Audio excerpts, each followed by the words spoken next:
Buenos días, hermanos. Gracias a Dios tenemos la oportunidad de reunirnos en su nombre el día de hoy, domingo 25 de julio 2021, y vamos a continuar con nuestra serie La importancia de la doctrina en la primera epístola del apóstol Pablo a Timoteo. Hoy vamos a ver el capítulo número 2, es un capítulo corto, 2 párrafos, así que vamos a leer ahí en nuestras Biblias. Hoy vamos a ver el carácter universal y conciliador del Evangelio.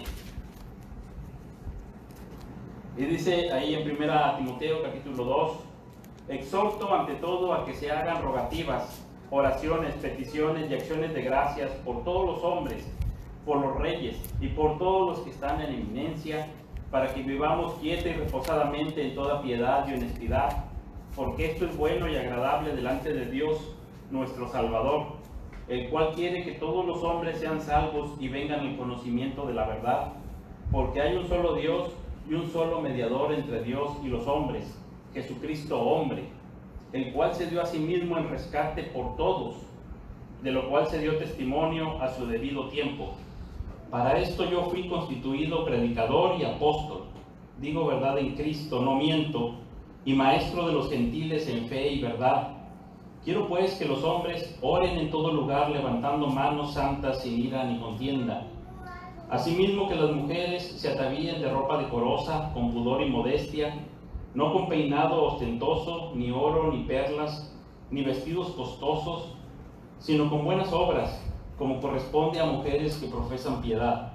La mujer aprende en silencio con toda sujeción, porque no permito a la mujer enseñar ni ejercer dominio sobre el hombre, sino estar en silencio, porque Adán fue formado primero, después Eva, y Adán no fue engañado, sino que la mujer, siendo engañada, incurrió en transgresión, pero se salvará engendrando hijos si permaneciere en fe, amor y santificación con modestia. Esta es la palabra del Señor. Y hoy quiero que, en primer lugar, pongamos aquí atención a esta parte de la universalidad del Evangelio.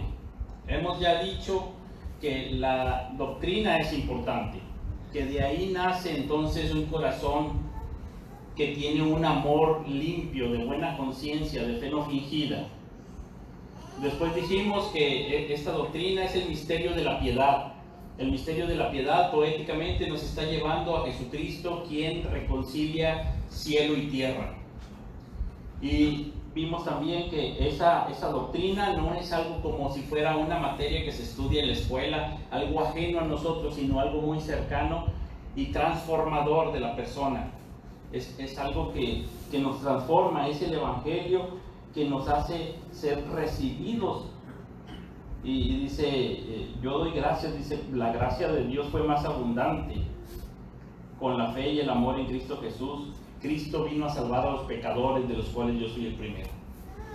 Ahora, este Evangelio tiene una característica muy importante, que es universal.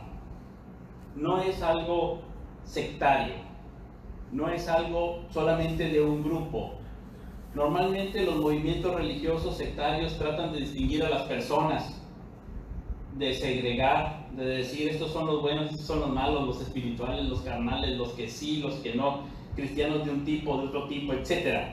Tienen que tener medidas externas, como ahorita veíamos en la parábola que se leyó al principio, ¿verdad? Del fariseo que decía, pues yo no soy como los demás, ni siquiera como este publicano. Hacen distinciones externas normalmente. Y aquí está resaltando muy bien el apóstol Pablo esta palabra, todos. Si ustedes observan, en un pasaje tan pequeño está diciendo, exhorto ante todo, por todos los hombres, que todos los hombres sean salvos, en rescate por todos, maestros de los gentiles, es decir, de todos, de las etnias, de los pueblos, oren en todo lugar y con toda sujeción. Entonces ahí está englobando todos los momentos, todas las personas, todos en rescate, todos los lugares, y no está siendo exclusivo, distinguiendo algún lugar. Esta es una manera normal entre los movimientos religiosos sectarios, que en el liderazgo son individualistas y hacia la congregación son masificadores. Entonces la gente importa por su número, es como masa, ¿verdad? masificadores, pero hacia el liderazgo se hacen individualistas, y parece ser que no solamente individualistas, sino que hasta parece ser como que cada vez más inalcanzables. Al líder supremo no lo pueden ni saludar, nunca está disponible, no es accesible tan fácil. Hay ciertas barreras para poder llegar a él, ¿verdad? Hay que tener cuidado en eso, y es lo que estaba sucediendo, que luego estos movimientos pareciera ser que tuvieran alguna parte especial que nadie más sabía, como si esa doctrina fuera nada más de ellos. Y el apóstol Pablo va a decir, no, este es el evangelio que se predica bajo todo el mundo, en todo el imperio se está predicando este evangelio. Casi, si le preguntan a un líder que fuera sectario, oye, ¿cuál es la buena doctrina? Él diría, pues nada más nosotros la tenemos, te la voy a decir. Los demás están equivocados, solamente nosotros. Tal vez hasta incluso vas a escuchar frases como esta: no dejes que nadie te diga qué es lo que debes de creer, míralo tú mismo en la Biblia. Cuidado, puede ser sectario. Porque el evangelio, dice el apóstol Pablo, pregúntele a cualquiera, es el mismo evangelio que se predica debajo del cielo en todo el imperio romano.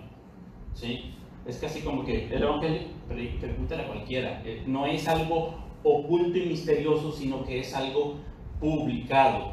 ¿Sí? Y entonces él dice, yo he sido ministro para esto, él me fortaleció para ponerme aquí, y yo he sido, incluso la forma tan solemne, verdad digo en Cristo no miento, es una forma casi juramentado de decir, delante de Dios te juro que este es el evangelio y yo lo predico a los gentiles, porque está abierto para todos, no hay discriminación, de manera que todos pueden recibir el evangelio de la gracia de Dios. Y fíjense, todavía lo insiste más diciendo, porque hay un solo Dios y un solo mediador entre Dios y los hombres. Hay un solo Dios, es lo mismo que está diciendo allá en Romanos capítulo 3. Dios es uno. Por lo tanto, el evangelio es el mismo para todos, y Dios salvará por medio de la fe a los judíos y por medio de la fe en Jesucristo a los gentiles.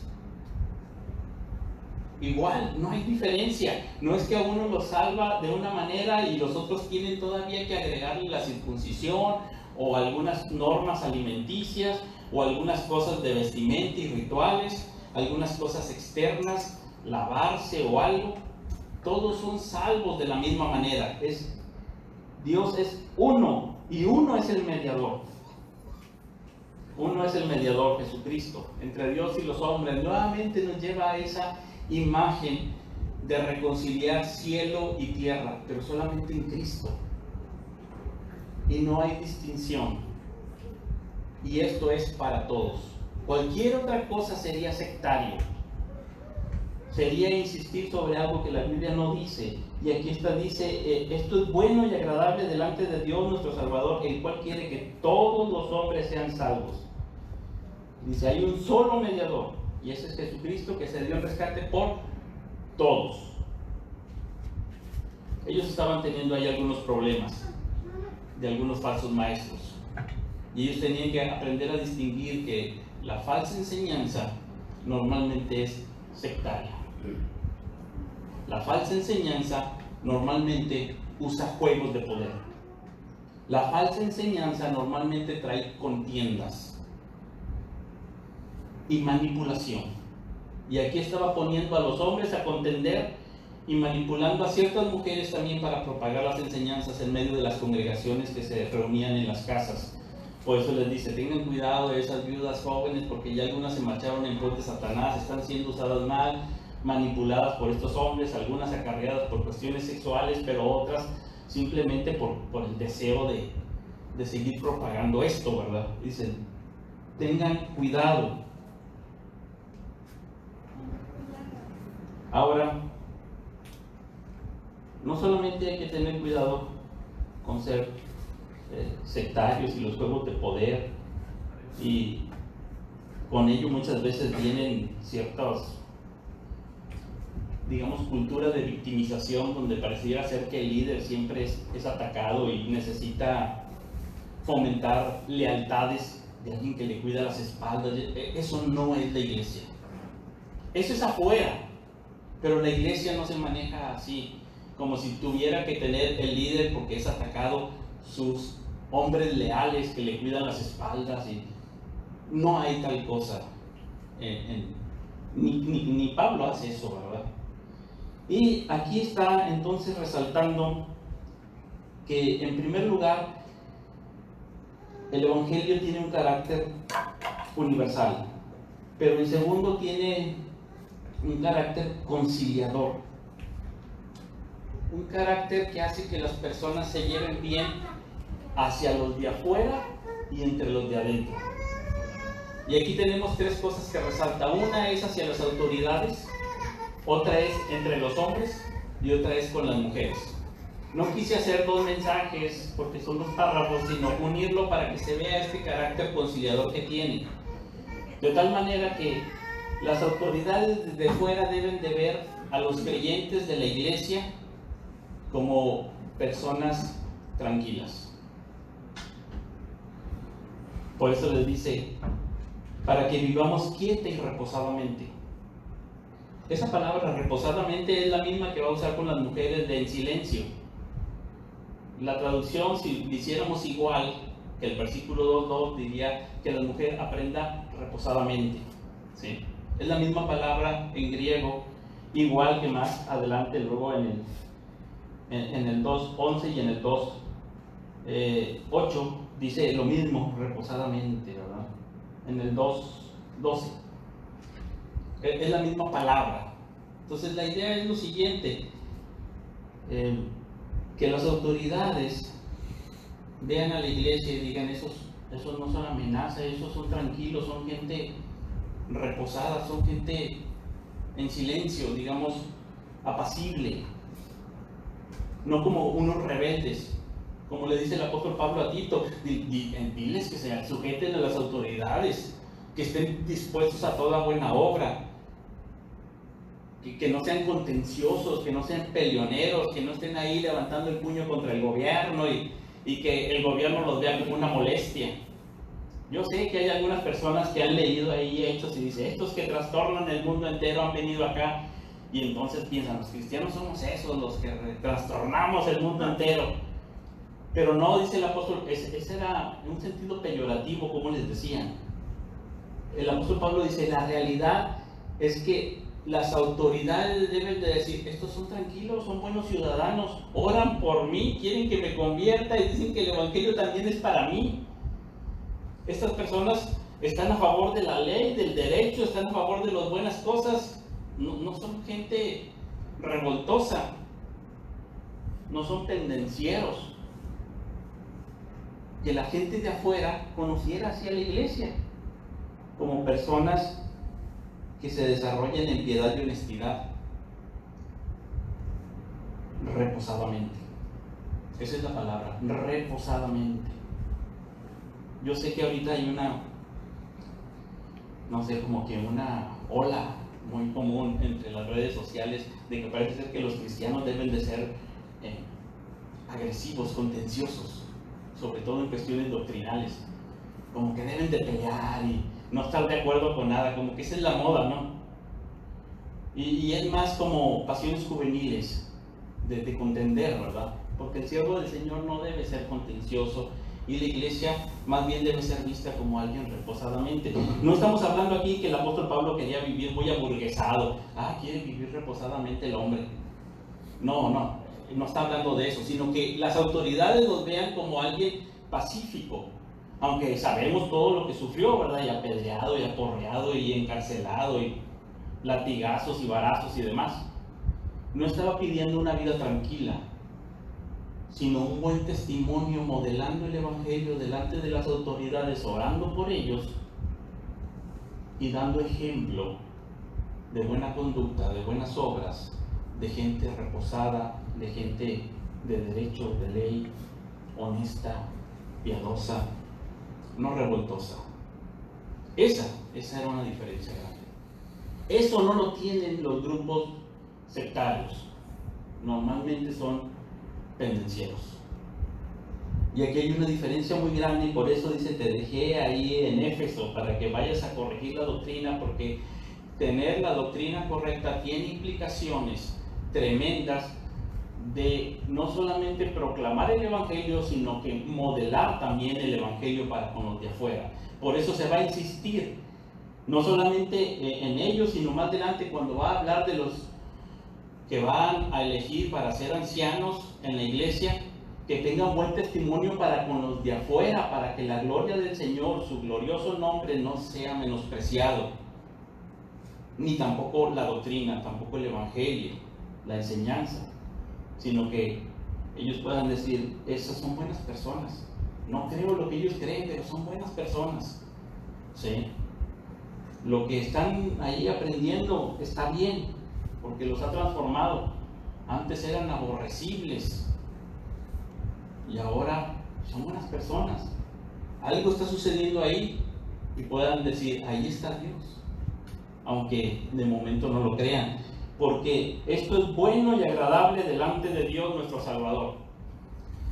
Y en este mismo capítulo, en los versículos más adelante, se va a referir al Edén, como diciendo, viene Dios a la iglesia y se encuentra con su iglesia reposadamente, que para con los de afuera son buenos, oran por las autoridades, proclaman el Evangelio, modelan el Evangelio, pero también dice, quiero que los hombres no estén discutiendo ahí con iras y contiendas, sino que levanten manos santas en oración, no estén ahí, sino que estén reposadamente. Y que las mujeres no estén ahí queriendo el poder y también, sino reposadamente.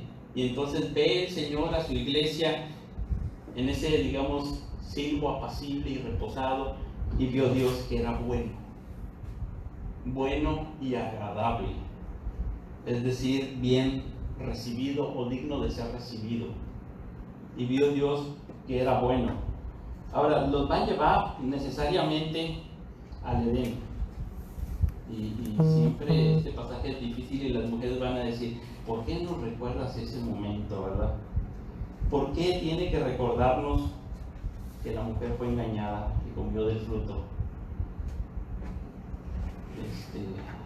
¿Por qué hay que recordar la caída, verdad? Quiero pues que los hombres oren sin ira, sin contienda, que como vimos en el capítulo 1, los movimientos religiosos sectarios estaban más bien trayendo discusiones necias, huecas, vanas, repetitivas. Pero cuando uno se centra en el Evangelio, uno ve en el Evangelio ese carácter conciliador de cielo y tierra. No solamente el hombre reconciliado con Dios, Cristo como mediador reconciliando al hombre con Dios, sino también reconciliándolo con los demás, de tal manera que no tienen que haber iras y contiendas, sino pueden estar tranquilos. Igual las mujeres, y les dice, aquí el asunto central es que estaban siendo usadas por engañadores, así como Eva fue usada por el engañador de engañadores. Esas falsas doctrinas eran pues metidas por hombres que estaban manipulando, y las mujeres también tenían como que su parte en ello de querer resaltar, y por eso se habla de que se atavíen de ropa decorosa con pudor y modestia, no con peinados ostentosos, ni oro, ni perlas, ni vestidos costosos. Aquí está haciendo pues algo similar a lo que hace el profeta Isaías y el profeta Amós, hablando no solamente en contra de esta tendencia a resaltar, algunos lo ponen con un sentido sexual, sino también con un sentido de orgullo o de vanidad. Incluso el profeta Isaías decía, ustedes que se atavían, hablando de mujeres no solamente jóvenes, sino distinguidas, mujeres distinguidas de dinero, y decía, en aquel día todas sus joyas se van a caer, su oro, collares, arcillos y todo eso. Y dice, en aquel día solamente Cristo brillará, solamente Dios va a brillar. Es un sentido de quitar la gloria a Dios, ¿sí? Y había aquí una alusión al engaño y a esa parte de la caída, del querer ejercer dominio sobre el hombre. Y le dice, lo mejor es estar tranquilos, reposadamente. Eso es modelar el Evangelio. Una vida tranquila y que así nos perciban desde afuera y que así sea realidad adentro entre los hombres, pero también con las mujeres, sabiendo que Dios ha dado un liderazgo masculino a la iglesia. Ahora, no quiere decir que todos los hombres son líderes. Aquí pareciera ser que algunos dicen, bueno, es que todas las mujeres están bajo la autoridad de los hombres. Pues no dice eso. ¿Sí? Pero aquí está mi hija y mi hija tiene un padre. Ni modo que haya otra autoridad sobre ella, ¿verdad? ¿Sí? Hay límites, hay formas. Y también no quiere decir que todos los hombres van a ser líderes en la iglesia. Más adelante, en un versículo después va a decir, bueno, si eres varón, dices, muy bien, deseas liderazgo, muy bien, buena obra deseas, pero es necesario, y ya eso lo veremos en otro día, porque va a empezar a decir la lista, ¿verdad? Y Santiago va a decir, ¿sabes qué? Mejor no seamos muchos maestros porque vamos a ser juzgados más severos, ¿verdad? Va a haber otro tipo de situaciones, pero el asunto aquí, primero, es que esta doctrina que le hemos llamado el Evangelio está resaltando que hay un solo Dios y un solo mediador entre Dios y los hombres, que se dio en rescate por nosotros, que transforma la vida de tal manera que ahora no levantamos el puño contra las autoridades, sino que oramos por las autoridades, porque sabemos que el Evangelio también es para ellos. Y los hombres al interior no estamos en disputas, sino entendemos que ese Evangelio es reconciliador y nos dedicamos a la oración y a proclamar y a modelar un Evangelio de conciliación. Y las mujeres asumen su rol en la iglesia sabiendo que tampoco están ahí para contender. El Evangelio nunca avanza por la fuerza del hombre, el liderazgo del hombre o de la mujer, o la entereza y gallardía de alguna persona destacada. Avanza en oración, de una manera sencilla y pareciera ser que silenciosamente, reposadamente. El Evangelio avanza no como los reinos de este mundo, con fuerza y destreza, con inteligencia y con dinero. Así no avanza el Evangelio. Es afuera.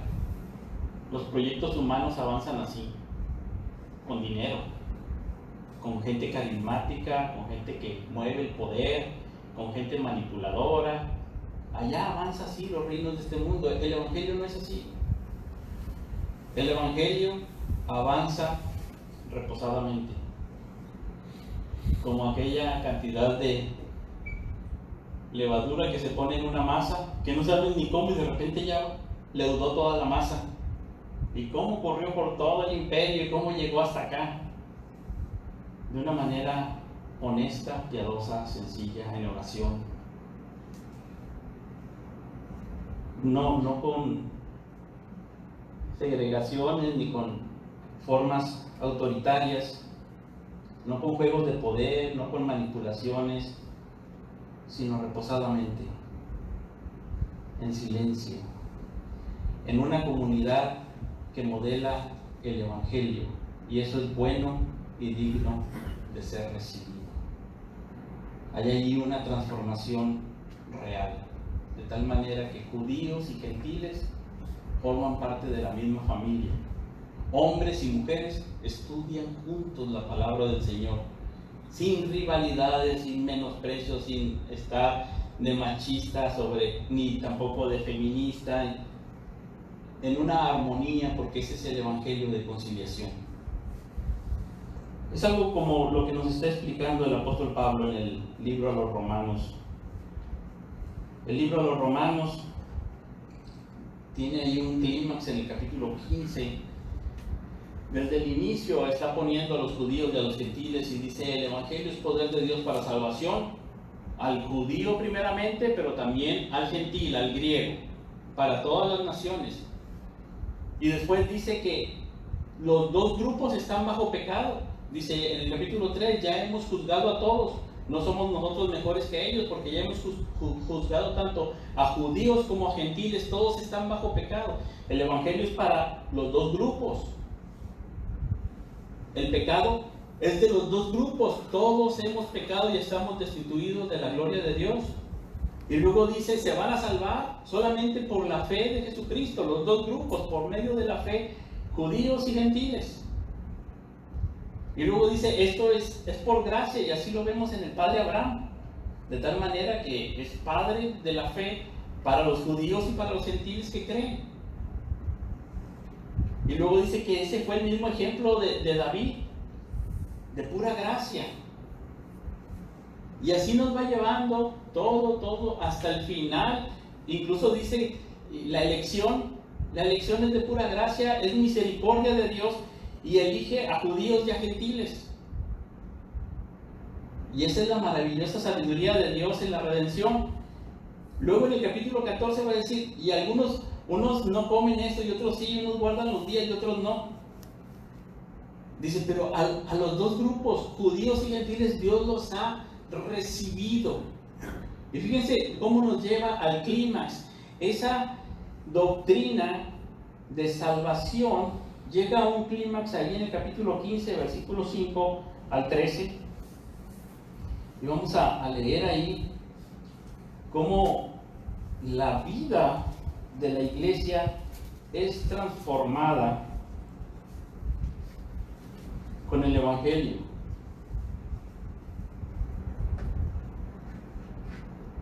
Dice Romanos 15:5, pero el Dios de la paciencia y de la consolación os dé entre vosotros un mismo sentir según Cristo Jesús. Un mismo sentir entre judíos y gentiles, entre hombres y hombres, entre mujeres y hombres, un sentir reposado y tranquilo, para que unánimes a una voz glorifiquéis al Dios y Padre de nuestro Señor Jesucristo. Transformador, a una voz. Y ahí está hablando de la unidad, como el evangelio es para todos, porque todos hemos pecado y solamente hay salvación en Jesucristo. Y dice cuáles son las consecuencias o las implicaciones de este evangelio. Versículo 7, por tanto, recibíos. Ahí está, esto es agradable. Recibíos los unos a los otros como también Cristo nos recibió para gloria de Dios. Pues os digo que Cristo Jesús vino a ser siervo de la circuncisión para mostrar la verdad de Dios, para confirmar las promesas hechas a los padres y para que los gentiles glorifiquen a Dios por su misericordia. Para que los gentiles glorifiquen a Dios por su misericordia.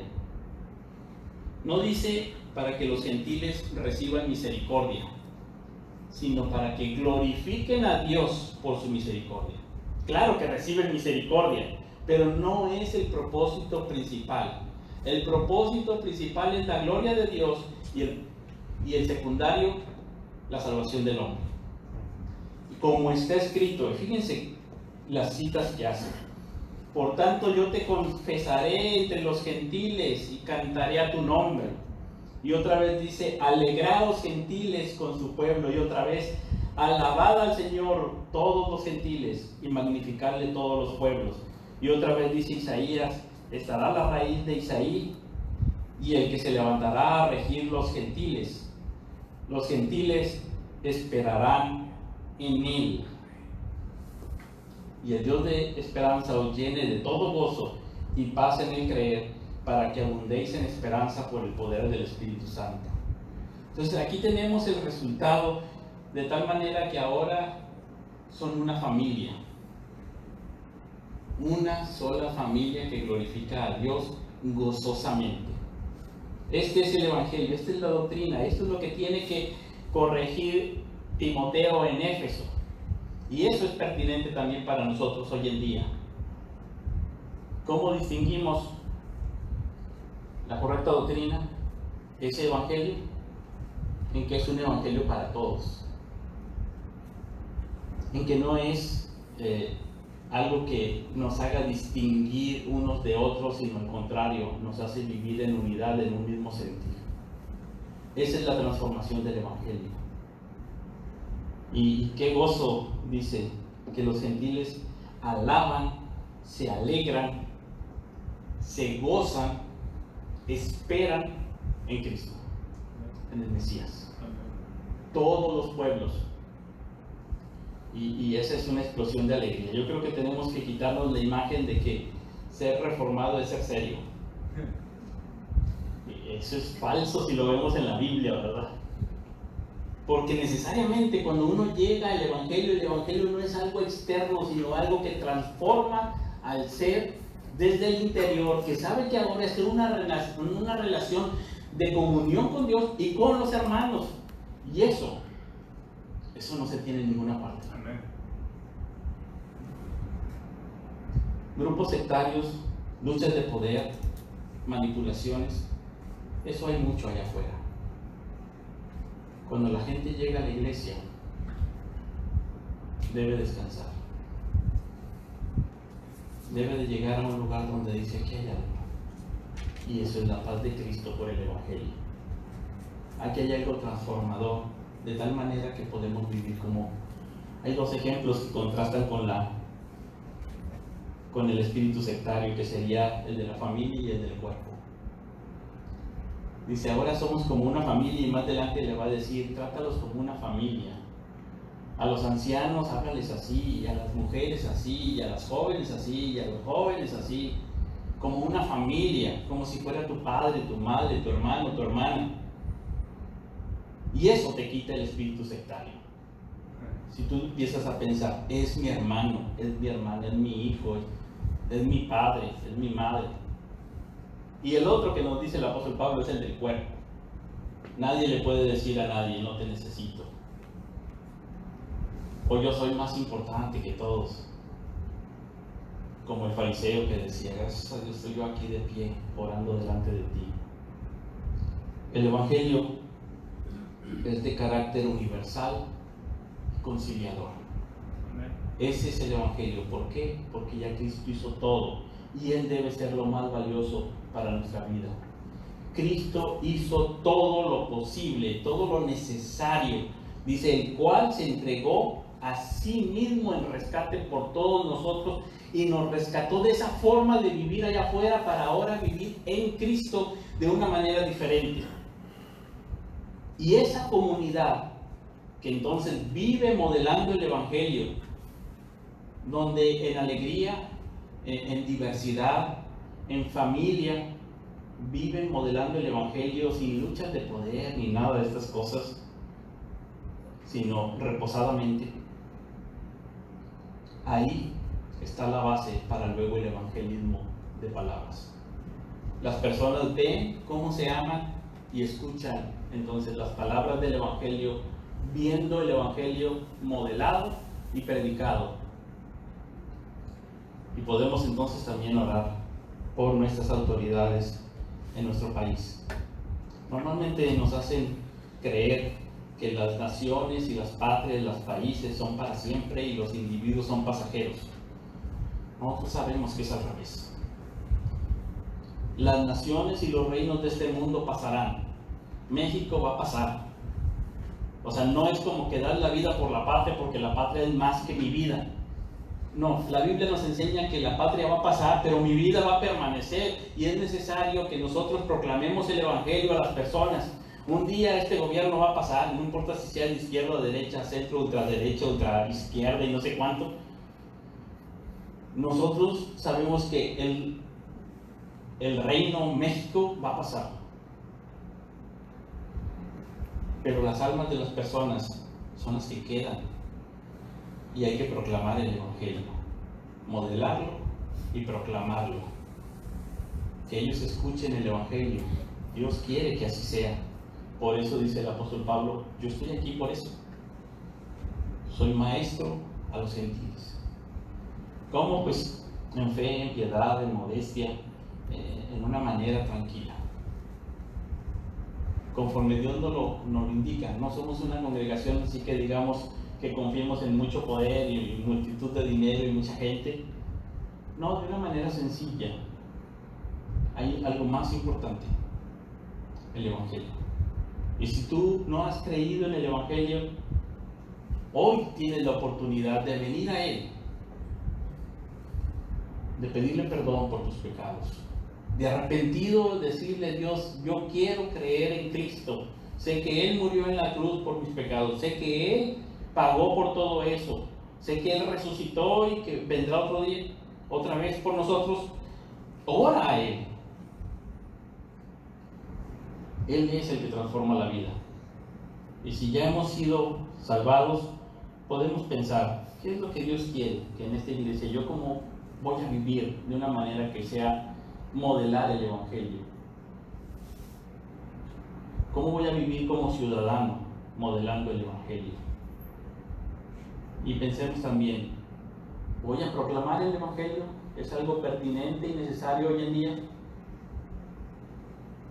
Eso es bueno y agradable delante de Dios, que igual quiere que todos crean, que todos vengan al conocimiento de la verdad, que todos escuchen el Evangelio, porque es poder de Dios para salvación a todo aquel que cree.